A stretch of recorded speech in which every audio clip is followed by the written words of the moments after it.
உன்னத பாட்டு 2ஆம் அதிகாரம் முதல் வசனம். நான் சாரோனின் ரோஜாவும் பள்ளத்தாக்குகளின் லீலி புஷ்பமுமாய் இருக்கிறேன். முள்ளுகளுக்குள்ளே லீலி புஷ்பம் எப்படி இருக்கிறதோ அப்படியே குமாரத்திகளுக்குள்ளே எனக்கு பிரியமானவளும் இருக்கிறாள். சரிங்க, இதை படித்தோன்னே நம்ம என்ன நினைப்போம்?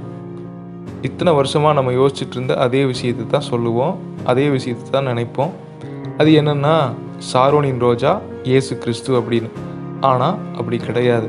இந்த வசனங்கள் எல்லாம் ஸ்டீஃபன் லாங்டன் அப்படிங்கிற ஒரு மனுஷரால் தான் பகுக்கப்பட்டது, அதிகாரங்கள் எல்லாம் பிரிக்கப்பட்டது. ஆனால் அதற்கு முன்னாடி எல்லா வசனங்களும் சேர்ந்து ஒவ்வொரு புத்தகமாக இருந்துச்சு.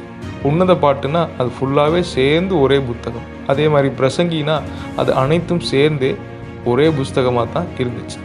இந்த வசனத்தை புரிஞ்சுக்க 1ஆம் அதிகாரம் 15வது வசனத்திலிருந்து நம்ம வாசிப்போம். 15வது வசனம், என் பிரியமே நீ ரூபவதி, உன் கண்கள் புறா கண்கள் அப்படின்னு சொல்லும்போது 15வது வசனத்தை தலைவன் சொல்லுகிறார். 16வது வசனம், நீர் ரூபமுள்ளவர், என் நேசரே நீர் இன்பமானவர், நம்முடைய மஞ்சம் பசுமையானது.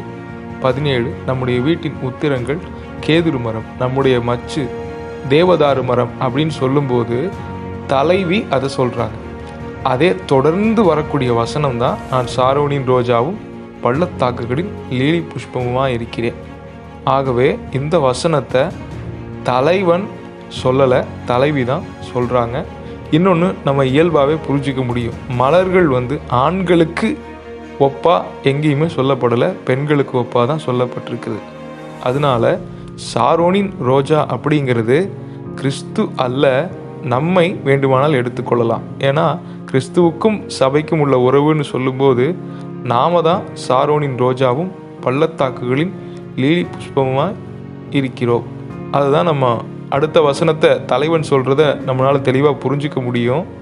முள்ளுகளுக்குள்ளே லீலி புஷ்பம் எப்படி இருக்கிறதோ அப்படியே குமாரத்திகளுக்குள்ளே எனக்கு பிரியமானவளும் இருக்கிறாள். ஸோ இங்கே மலர்கள் அப்படிங்கிறது பெண்மையை குறிக்கிறது.